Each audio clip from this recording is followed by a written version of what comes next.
What is going on? What is going on, people? My son just, Happening, everybody. I don't know if you can hear Paul. He just left in the room. Hold on. Give me one moment.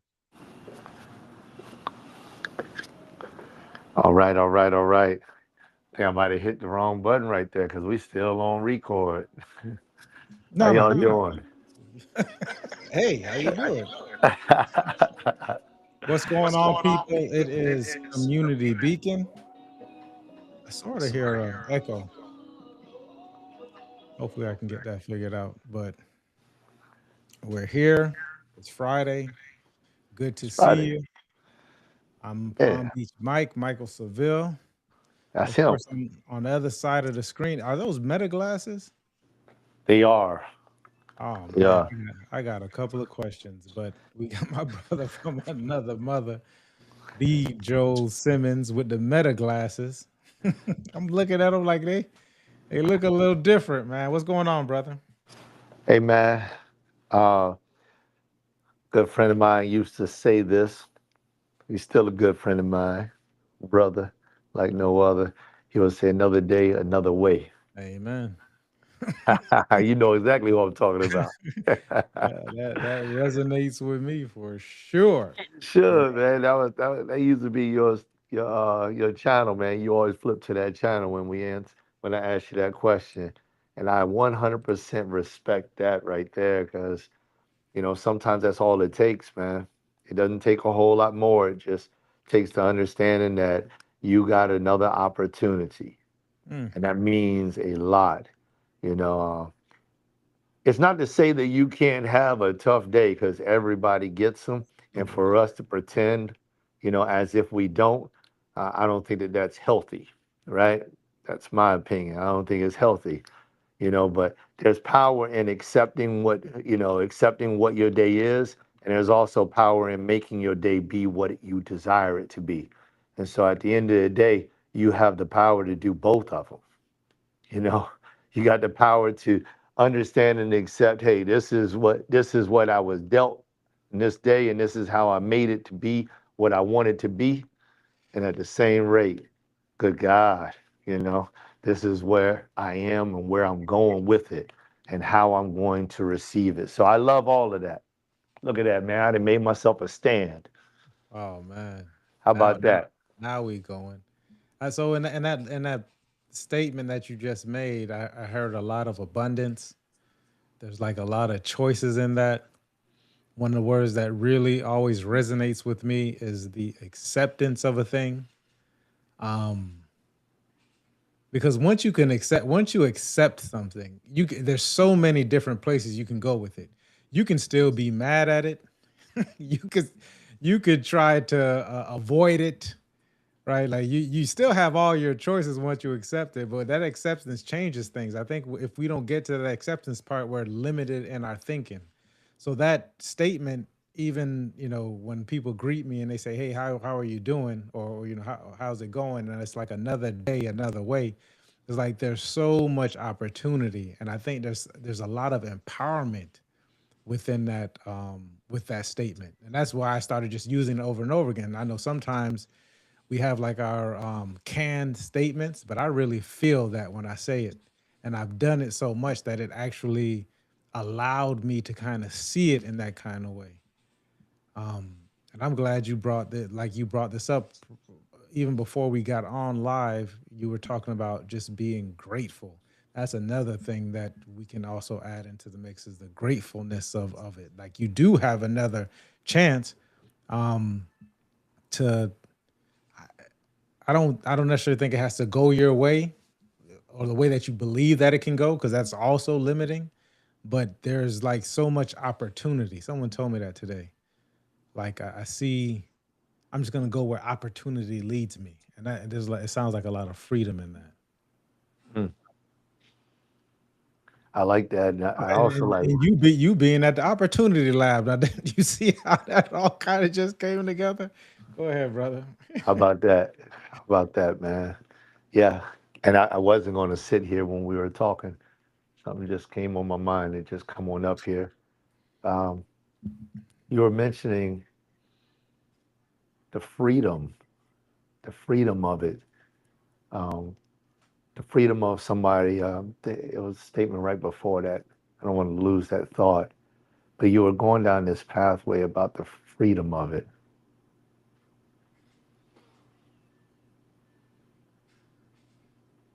the opportunities, right?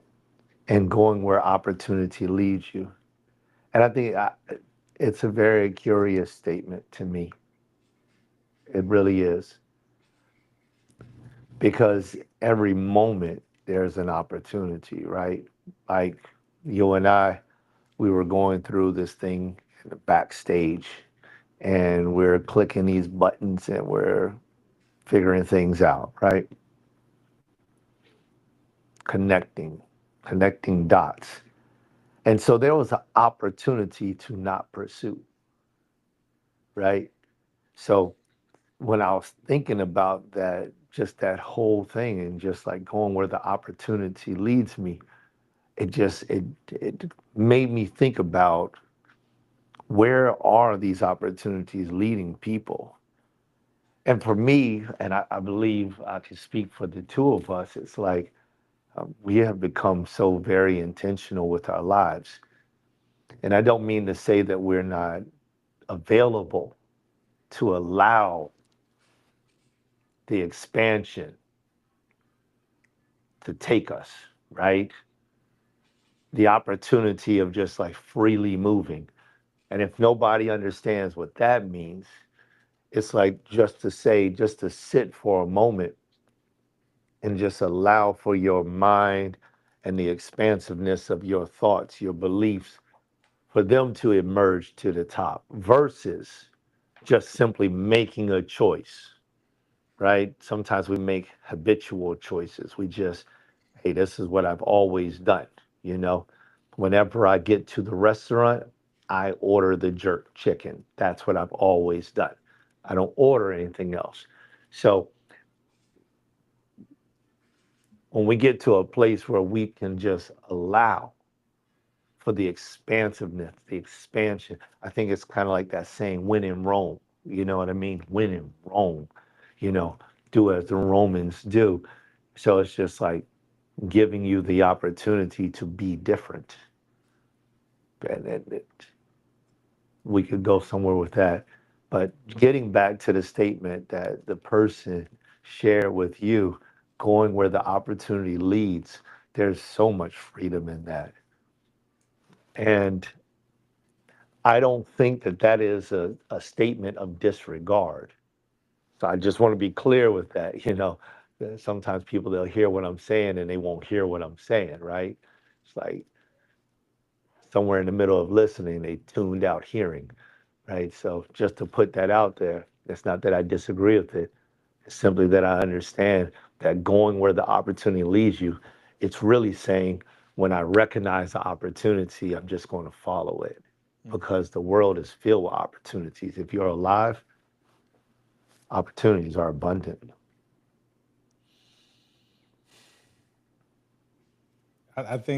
Hey, I think a person, and because I'm gonna take it, I'm gonna take like that. A person's gonna take that statement like from where they're at. So after our last show, one of the words that came up to me was like caution, right? Like provide caution because I think it's from where our standpoint. Like we've done a lot of work. I mean, just in the last 5 years, this is what you've been witness to. But coming into it, there was things that were already there. So like now in the 5 years has just been the documented portion of it. So I understand what the brother says, not don't take it with disregard. Like have some caution about it. It's not to say that this is the fleeting thing that came to your mind.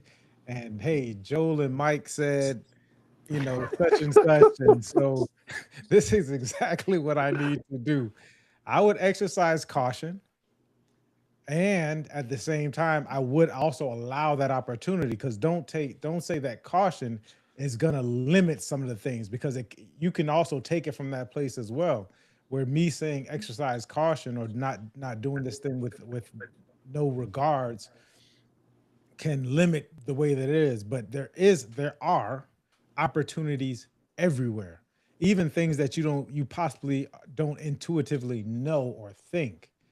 I'll give a quick example. Was I'm doing some work within real estate, within the getting some data together. And so part of the data is like going through each community and looking at what the turnover rate is within each community. And so I'm in Palm Beach Gardens and I'm going through Palm Beach Gardens, and just off the top of my mind, intuitively, I'm like, well, I always see a for sale sign here, right? Like there's a for sale sign here, there's there. So this has to be there has to be a high turnover rate in this area. And so I did the numbers on, and it comes back and it's like, okay, well, it's still below what the market is in Palm Beach Gardens. Well, let me try this one.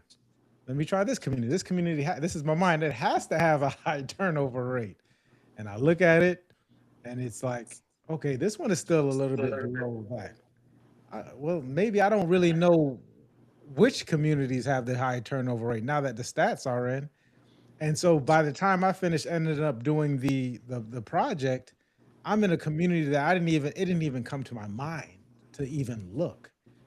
Like I'm putting this stuff into the LLM, and it's spitting out some numbers for me, and I'm going back to the MLS, and I'm printing these different, or not printing, I'm copying the data out the MLS, and now I'm in the community. I'm like, whoa, like this community that didn't even come to my mind now is on my radar, right? So now there's opportunity in this community that's different from the community that I thought I was going to go into. Well, what made me want to go into the other communities? It's easy. A lot of people tell you these things, like you hear them from different people and places, like, especially, your broker will say, well, just use this community. This community makes sense, or this community makes sense. And we don't even question that. So I say all this to say that, like, even in the opportunity that you think is there, question it, and then broaden it. Like you can actually go back and check against these things so that so that it could be grounded, right? I think there's a portion of it where it's like, yeah, definitely emotionally and just intuitively, maybe I do go here. Yeah, I'm not discounting that. But then I do also have a chance to ground myself within it. That's where the caution comes in. The caution, or the not to do it with disregard, for me, is not to um not, you know, the sky's the limit sort of thinking. I believe in that. But then I also have a chance to ground it within the information that's given to me. So why not use that? It's so abundant in that. And it might start to lead you in a certain direction, right? So exercise caution, don't disregard, but you know, find places on how you can ground yourself within it. Mm, yeah, I like that. I like that. And so like diving into like this whole opportunity plot that we've started on,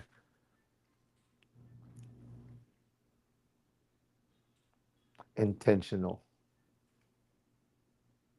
intentionalism. Yogi Berra, um, he has a famous quote, and I think it's misquoted so many times. I'm not sure if I have the exact quote or not in my mind, but his quote is saying something to the essence of, if you don't know where you're going, any road will do. And so it's like, what I'm hearing from you and what I'm feeling in my heart and mind to speak about is like, caution, be cautioned with all of these opportunities, like, um, and then be intentional with the ones you choose. Because it doesn't matter to me which opportunity you choose. Just, it's a beautiful thing when you decided on it, when it's what you wanted and you're ready for whatever comes with it, because there's things that come with every single decision that we make, right? There will be a result. You will get something.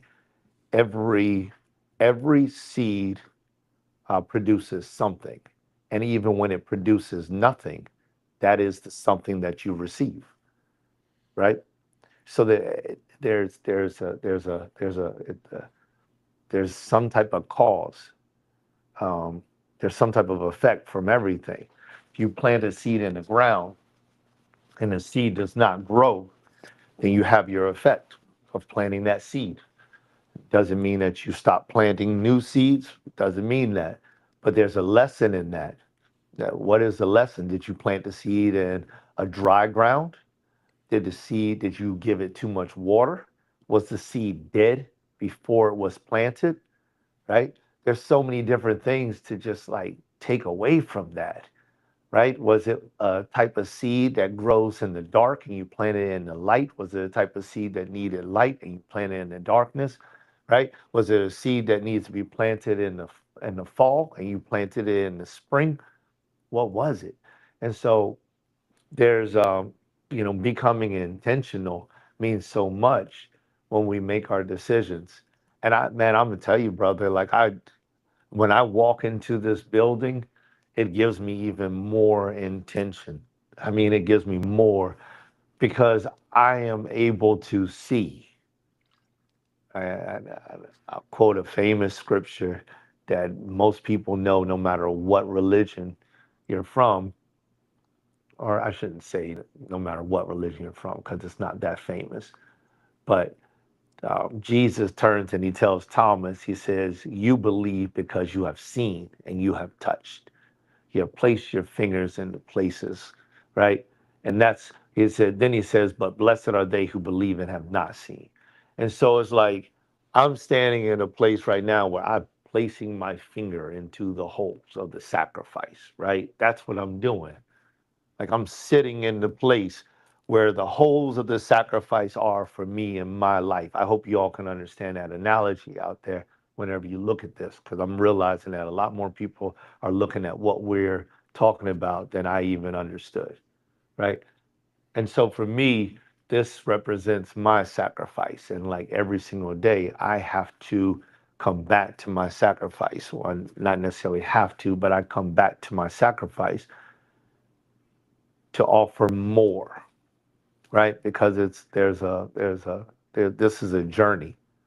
That's one thing that I got a chance to really understand is that even though I'm sitting in this place, it's not a destination. This is a journey. This is an ever moving opportunity, and every single day there's more to it. So intentionalism is the thing that Mike and I we explored so deeply. And I don't know how or when he started his exploration of intentionality. I know that it's not something that's new to you, Mike. I know that because I've heard the testimonies. I just don't remember exactly when it became one of those things where I'm intentionally thinking about being intentional, right? I know that in the process of you and I working together through the community beacon, it became a thing for me for sure, right? That I would start to intentionally become intentional. And I have failed so many times at intentionally being intentional. However, there has been a thread inside of my soul, inside of my mind, that has always been pushing me forward. I'm about to get teary eyed again. Gosh, I can't stop this thing. When I talk with you on these episodes, that has constantly been playing in the back of my head and my mind. And man, you just said something 10 minutes ago about where we came from and where we are.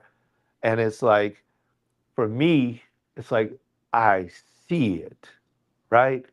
I see it. Going back to my opening statement on this brief few words, it's like I see it, and wow, does that have an effect on me? I'm putting my fingers in the holes. I see it, I feel it, I touch it, I can taste it, and it only makes me more encouraged, more bold, because it's like, okay, now that I see it, I feel it, I touch it, I taste it, it's like, okay, now expand because if your mind could not even see, I couldn't see this 6 years ago. I had to develop a sight to see the corner, to get to the corner, to see another corner, to get to another corner, to see another corner, to get to a straightaway before I could even see the possibility of this day.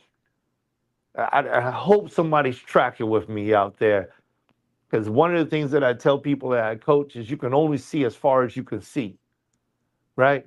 No matter how you want to pair it, you can argue with me. I'm not going to argue with you, but I want to tell you, you can only see as far as you can see. You cannot see past that. No matter what you want to try, say, or do, you cannot, right? You can only see as far as you can see. And I don't want to be mysterious, so I'll say this so that I'm not mysterious. I don't mean just simply by your eyes, by your physical sight. I mean by your mind also. You can see as far as you can see. So that can be limitless as long as you're willing to look that far. But you can only see as far as you can see, right? And so when we don't know what is out there, it's one thing when you can visualize where you're attempting to go, where you're going, but it's another thing where you're going is so beyond the horizon that you even your imagination cannot depict where you will land. You have to start cruising, you have to start working, you have to start driving, you have to start walking, you have to start your journey in order to start to comprehend what it is that you are even reaching towards. And so it's like intentional, being intentional about being intentional and starting to line yourself up with the activities, because the minute you set the goal, if you will, the vision, the sight, if you will, the closer you get to it, I have found for me is that it started to expand.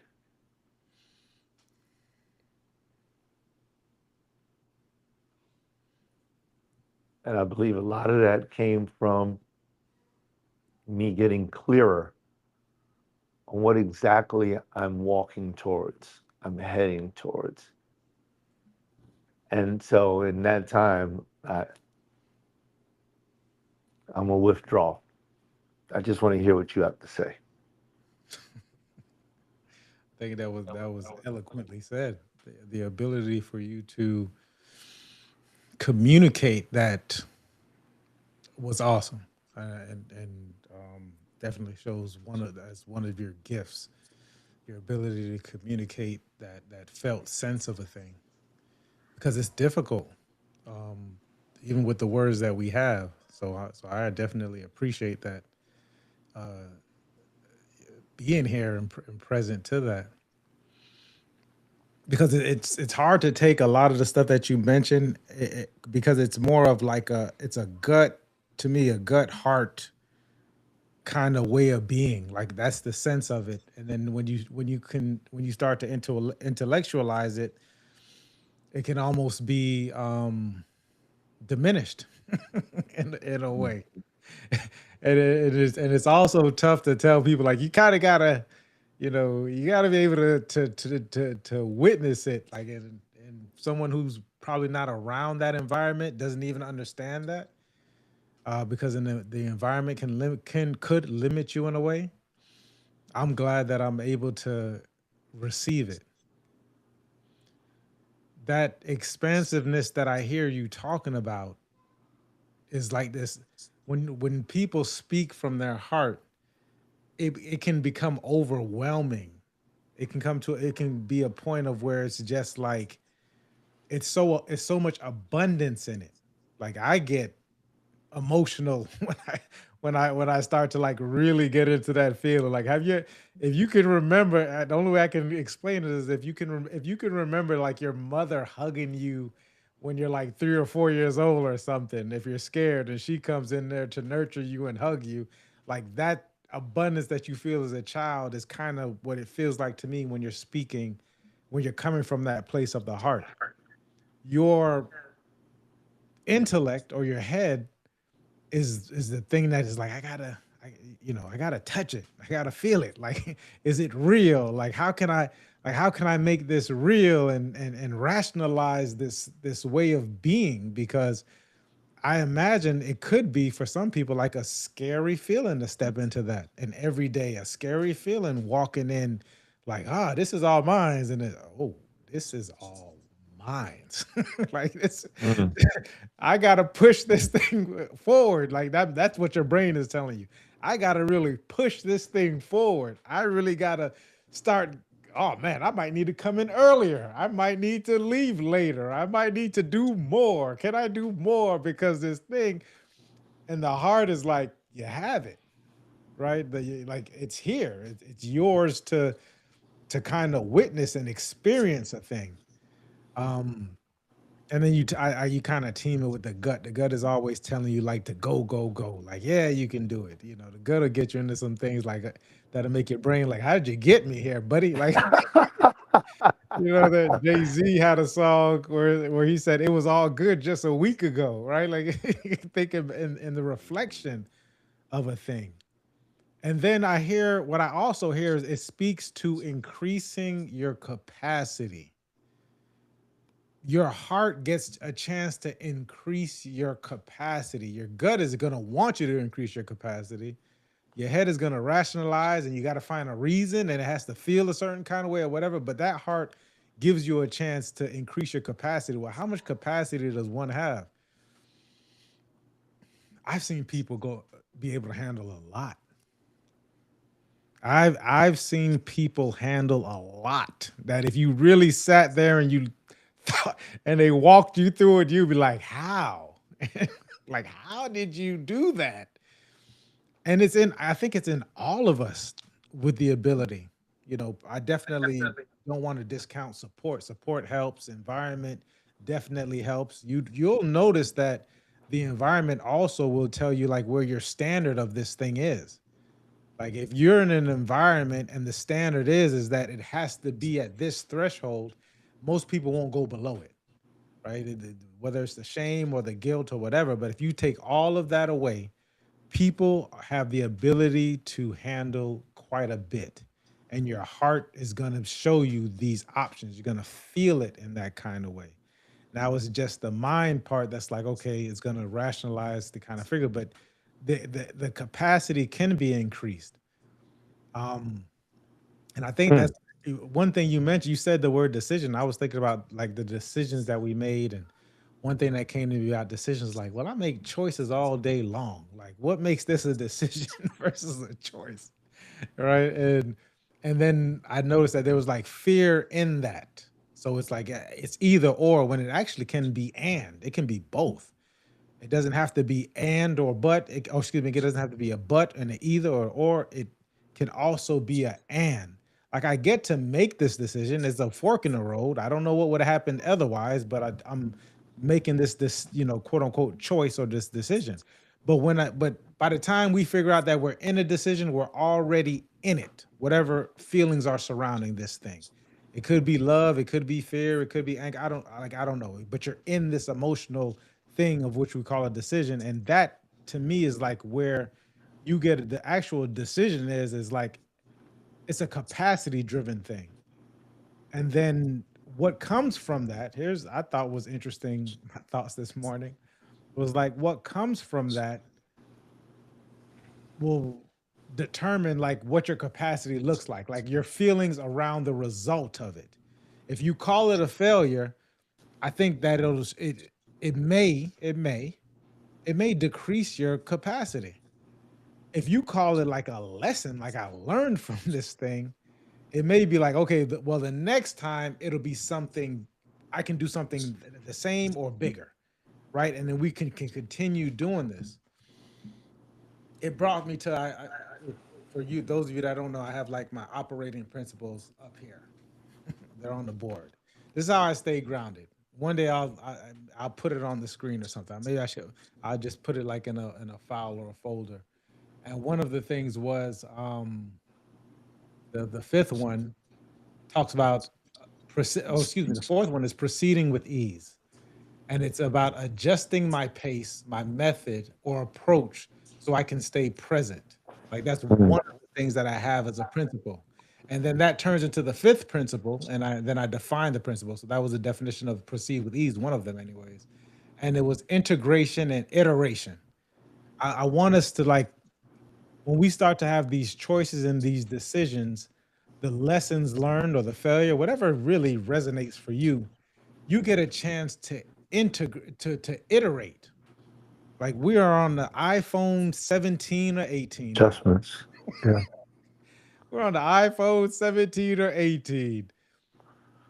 That means there were 17 to 18 iterations to get us to where we are now. Probably more if you are behind the scenes, but what was given to the public. And we're still going to iterate, but we don't think of the 1 through 16 as a failure. At least I don't. I'm just like, oh, there was an iPhone, and now we're to this point, right? And it's going to continue doing it. So as we start to go through life, and we have these choices, and we're in a decision that we're making, we get a chance to iterate and kind of change where we are.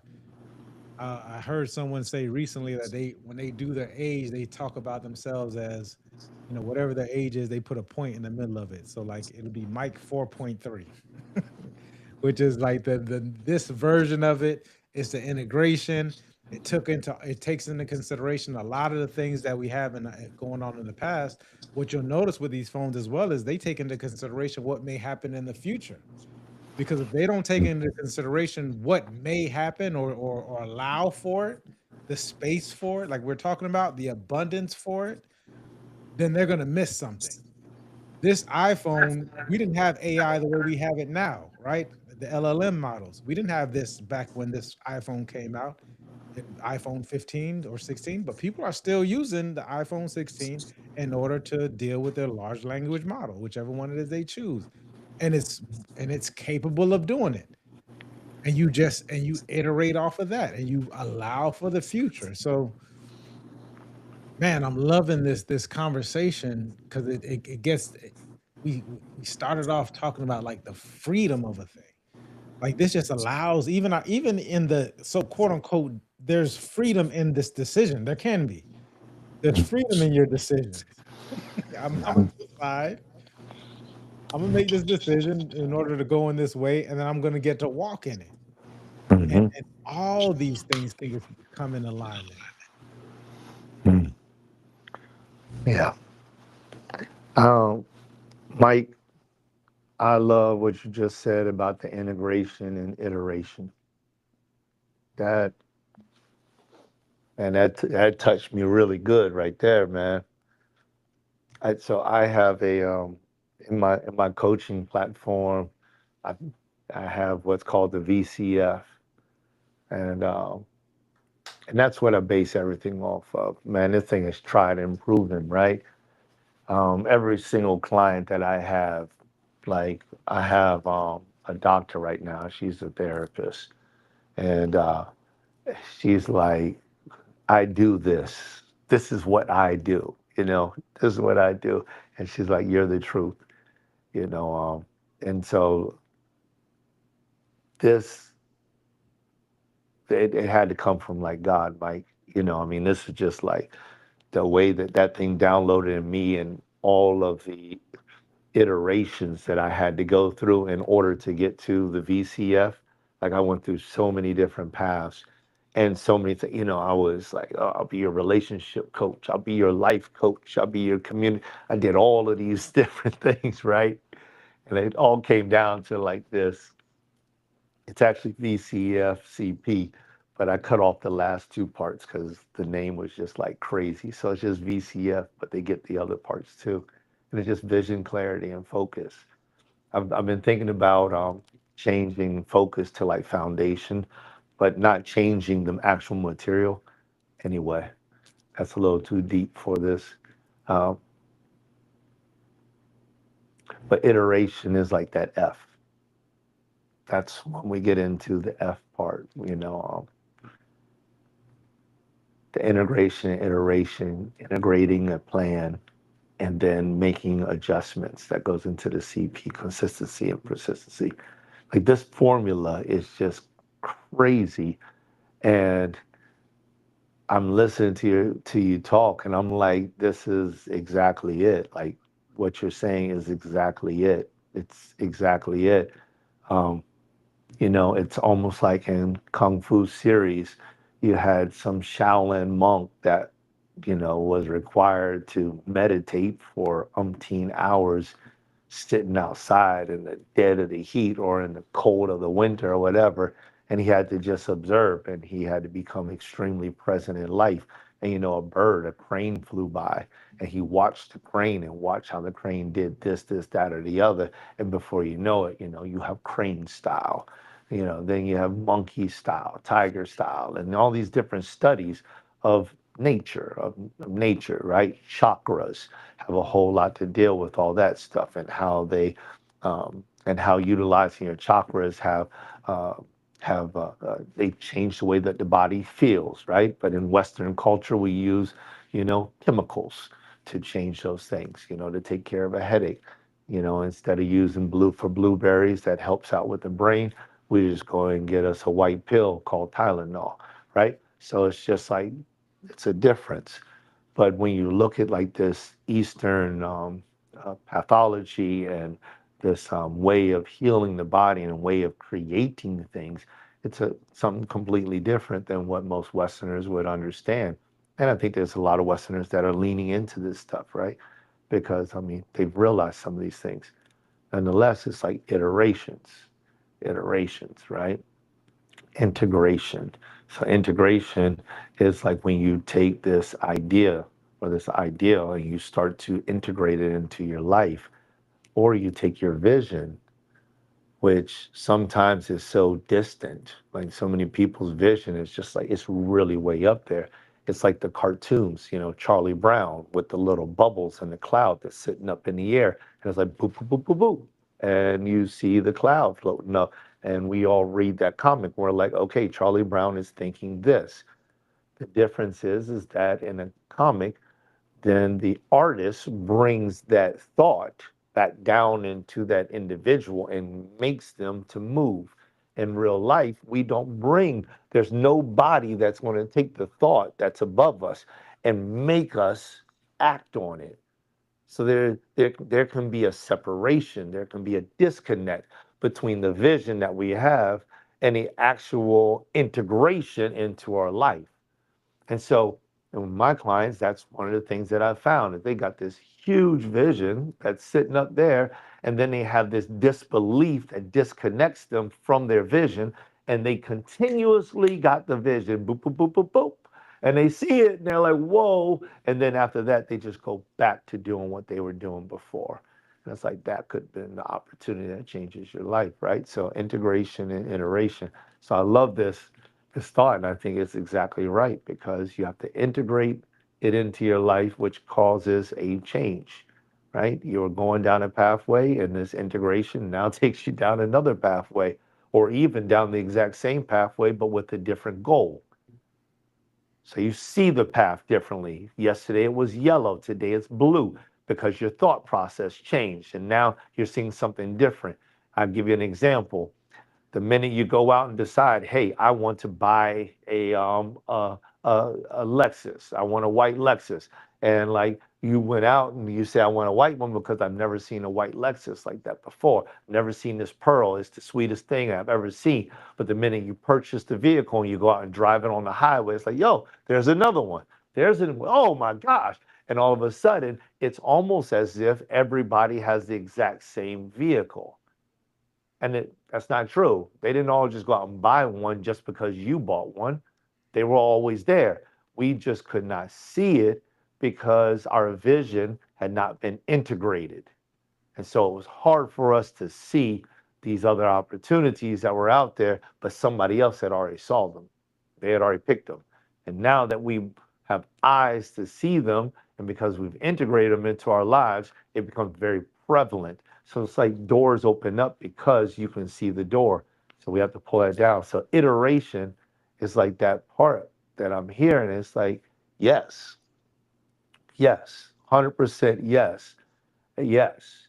And it's not something that I recognize inside of my life over the course of time. It's something that I believe that I recognize later in my life, always iterating, always iterating. The great Beethoven Francois would say, pivot, pivot, pivot. That's one of the words that he would always say, pivot.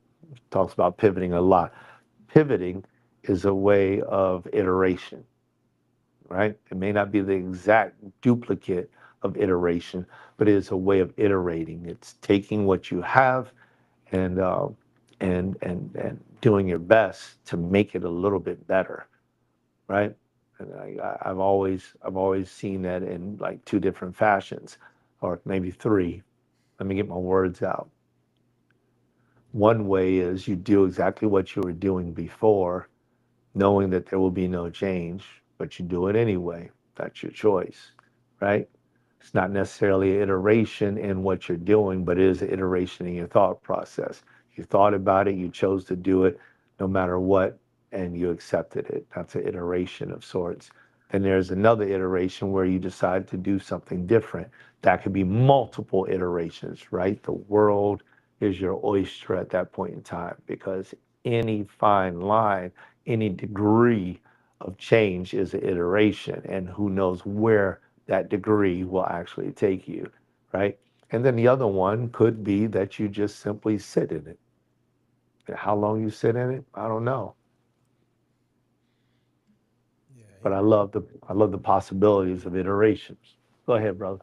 I was gonna say there's nothing wrong with stillness. There is absolutely nothing wrong with stillness. I love it.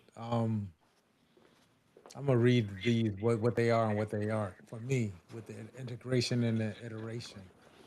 And I said it says allowing insight to turn into action and action to turn into learning. That's like one of the things it is. That's kind of what I spoke about when I was looking at the different turnover rates within Palm Beach Gardens. Like I got a new insight, right? While I'm learning, like, oh, whoa, this is a totally different neighborhood that I didn't quite know was there, but because of the insight, because I'm open to it, then I have acting and noticing what happens and making the adjustment. That's speaks to your point, brother, in regards to the pivot, like the ability to pivot, especially when you're, Beethoven speaks like a small business or just amongst yourself. Like you have the opportunity and the freedom to do it if you allow yourself. So give yourself that choice. One of them is letting old strategies fall away when they are no longer serving me or are Mm. effective. That's a heavy one. It is. That's a That's heavy one. Some of those things are close to the chest, and yeah. people you don't want to let go of it, even though it doesn't serve you. It doesn't, and it's interesting because some of these things can become your identity. So I had to make sure I put it in there because I get a chance to look at that because that an identity is something that you choose. This is my identity, and within just the name of identity is limiting. An identity is limiting. If you can choose to be this, you can choose to be that, but within that, you have defined it for yourself. So you get a chance to look at it. I'm not telling you to give up your old story or not allow the strategies, excuse me, not stories. The strategies could be stories, not to that we can't validate them or it was a thing. I love old Mike. I love new Mike, and and as long as I'm around, I'm gonna love that Mike. So wherever I'm at, I love it, and I love everything that got me to this point as well. What a learning lesson! What a beautiful thing. Uh, Allow for errors and mistakes. I'm a recovering perfectionist slash self righteous person, judgy person. I, I say I'm in recovery with that, and I'm always just looking for accuracy. Like, is that accurate? Right. That's probably one of the things that I ask myself the most. Is that accurate though? Like, here's a thought that you have, or here's a thought that was given to you. Is it accurate? Is it accurately stated? So on and so forth. And I can drive myself crazy ruminating about the accuracy of a subject. So I'm allowing for it. A lot of us aren't allowed to make mistakes. So we don't allow ourselves to make mistakes or allow for errors. I, I think you mentioned at the beginning of this this conversation about having bad days. Everything that's happening to you before this information is the same thing that's going to happen or be presented to you after the information. How am I relating to it? Mm. That might be the change. Everything Yeah. might still be the same. You might still get the same results. You might still go outside and be in the same city, or you could change cities. Like you can attempt all these different things and are getting the same results. How do you relate to that? Yeah. What's the lesson in that? Are you welcoming of that? Shouts out to Tara. Tara, she normally is on our show and she comments and shares our videos all the time on Facebook. She asked a Appreciate you, Tara. yeah, shouts out Tara. Um, Tara Cousins. Tara said, what did Tara say? Tara asked the question. She says, what do you do when you get angry? You Mm. know, what are some of the things that you do in order to process your anger? I think that's kind of what the question was. And that made me pause as I was reading it on Facebook. I did reply to like first off, I'm like, well, whose is it? That's often like the question I'm asking myself when I'm presented with something like emotions or opinions or fact. Like who whose anger really is it? Like, is it mine's? Am I really the one that's angry about it, or is someone telling me that I should be angry about something? Like, you're not outraged about this thing. Like, I don't know. Look, give me. I didn't really think about it, but give me a chance to think about it. Maybe I am angry. Maybe I'm not. Maybe you're angry and you're projecting. But we'll get it. We're getting a chance to see. So I would say that, like, whose is this? Whatever emotion it is. But I'm going to speak to the anger. Then I was like, well, what does anger really feel like? And I'm like, well, sometimes when I'm angry, like I guess it's on a spectrum, but it depends. Like, how angry am I? It might be a point where I'm turning red. Maybe I'm starting to fume. Maybe it feels hot. Like, I get a chance to experience all of that if I choose to. Right? Some of us, we just get numb to it. We break down. We attempt to avoid it. Maybe we don't want to make people know that we're angry. I love Denzel. Denzel, if you ever watched like a Denzel movie, I'm thinking about American Gangster. Somebody will say something like that is supposed to get him upset, and he'll stop and he'll smile and he'll say, "My man," and he'll get up and he'll walk away. Like sometimes that happens, right? We're in a place, and the decorum doesn't call for a certain kind of what you would call anger. But what happens with it? I want you to say, get up and say, my man. I want you to be able to the decorum. This may not necessarily be the time or the place for it, but it's not going anywhere. So it may Mm. be yet to be uncovered. But then it's like, is it a bad thing? It's not. It's just I spoke about this last week. It's a human thing. So for someone to say that they don't get angry, like this is a part of being a human. So it's happening. I've gotten to the point where sometimes like the anger can even be joyful for me at a point. Like I'm just like, I don't haven't felt that in a while. Like, what is that about? Yeah. Yeah, it's like hey, I'm alive. Yeah, I'm like the brother said it. I'm not the only one. I'm like, oh boy, I'm Mhm. alive now. Like I can tell, like I'm Mhm. alive. It happens for me, especially with anger. It happens so infrequently for me Mm. personally at this stage that I am, just where I'm at now. I do remember a time when I was told that I had a temper, whatever that was. So I think at that point, I kind of started kind of numbing myself to it. But now it's at a point to where it happens so infrequently because I'm just not outraged by a lot anymore. Once I started to accept a bunch of things, it's like I'm not really outraged about it. But when it does come, it's just like, oh, there you are. Like I'm here. Like I'm human. It gets to a point where you start to welcome it. That might be a crazy concept for some people. It probably would have been for me years ago, where it's like, how can you welcome this thing? It's supposed to be uncomfortable. Uncomfortable for who? I'm gonna go back to that question because in this moment, I'm not really uncomfortable. Matter of fact, after I have the moment, I might start smiling about the moment because I had the moment. Mm. Once again, it doesn't mean that I'm perfect. It doesn't mean that maybe I don't get out of sorts in a certain kind of way, but I'm going to experience it and at some point get to the point of welcoming it and seeing what it happens because I don't want it to control me. It's not going to dictate me. It's going to allow it. But what it is going to do is going to give me some information. Remember a long time ago, guys, if you looked at, I had these 10 rules, right? These 10 rules. One of it was like your emotions are a signal. What is it trying to tell you? What is this anger trying to tell you? So I got that. I want to say what this integration and iteration is not for me. It's not needing to get it right. That goes back to the perfectionism. I don't need to be perfect with a thing. There's no company, there's no person, there's no anything that I know of that I've experienced that was perfect or didn't couldn't have for couldn't there wasn't room for improvement. Where I so for me to do that is going to be impossible. It's not about protecting my image.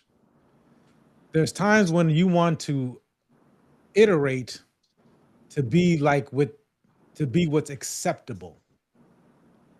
I pause on that. Like I'm not here to protect what you believe my image is. It's not freezing to avoid being wrong. I got this quite often, quite a bit now that I'm reading it out loud.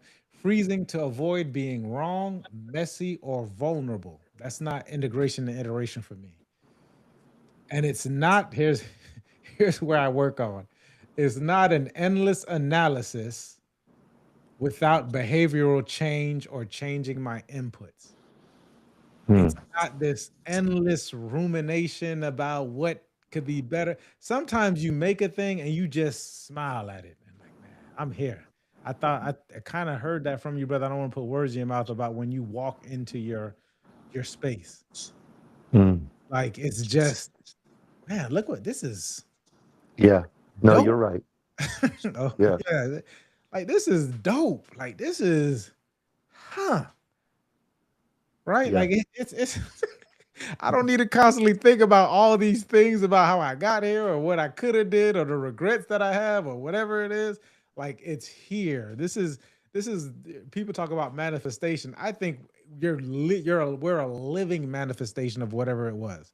Yeah. Like that's what it is. Like I personally don't think of manifestation as I'm going to make this thing happen. When I think about manifestation, I'm like, it's happening. Like Hmm. this is happening. How do I relate to what is happening? Because I'm manifesting what is happening. And if I want something different, then I get a chance to change my behaviors. I get to be intentional. I get to be all these other different things. But at this point in moment, it's happening. You said I'm grateful for it. And I'm gonna end with this because I gotta shout her out. Elijah's mother texted me earlier today. I gotta go pick him up a little bit later. It's a family weekend, so my nieces are coming over. One of my nieces drove me around in the car. I was excited and terrified at the same time to see where we've come. But she wrote this to me. She said, "Elijah is such a great son. We are lucky." Good. Yeah. Good Like, God. yeah, you Yeah. get that, and it's like, I'm That's just it. like this is like to me, like that's a manifestation all Yeah. within itself. Like That's it's it. just like, yeah. When she wrote that, I'm like, yeah, absolutely. Like I look at him and I'm in wonder every time. Like, whoa. Yeah. Yeah. So man, I'm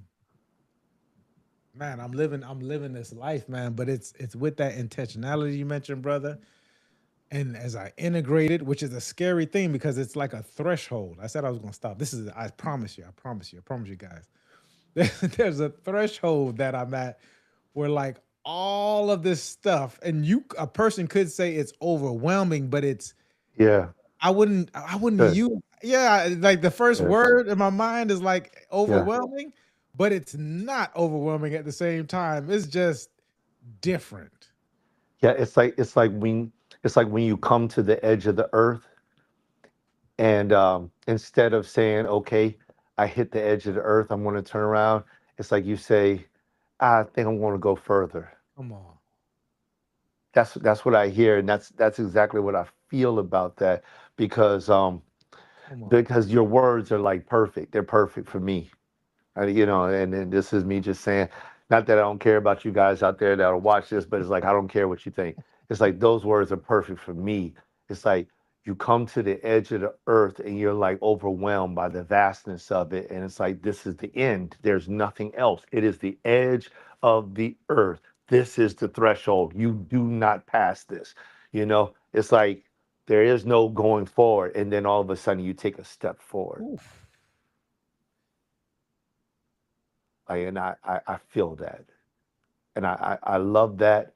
And and I'm going to use a few other words that and these are like words that I don't necessarily like to use, right? And so I feel what you're saying. It's like that's a scary feeling. I'm not really big on being a scary guy or stuff like that, but it's like this. It's like this. There's certain words that just they ring just well, even if I don't want to take it all the way down that road. Like I'm not scared. Like Freddy Cougar is coming out or whatever, some guy with claws or a bear or something. It's just like this is an awesome feeling, and you're like standing at this behemoth of vastness, and you're like, you know what? I'm just going to go ahead and take a step. Like, I mean, I don't know what's going to happen, but I'm going to take it anyway. And I appreciate you saying that. You know, I appreciate it. And the reason why I appreciate it is because it's like the journey continues, y'all. It's like it's just life is still going. It's not over with. No matter what you have behind you, underneath you, or in front of you, it's just still going. Like we got life. We have life. It's like it's not time to quit now. Like if I die tomorrow, I will love to have known that I gave everything. Mm. I left everything. And what if I die in 70 years though? And I got so much more to explore and to do. Like maybe my mission is Venus. Maybe it's a planet that I don't even know the name of. I don't know. I don't know what that is. I don't know what that is. I don't see 70 years beyond this. I don't know. But I love that. I love that there's somebody else out there that can express this overwhelm, this threshold, Mm. and the mindset that like I'm walking in the mystery. Yeah, I appreciate that. Time well spent. Time well spent.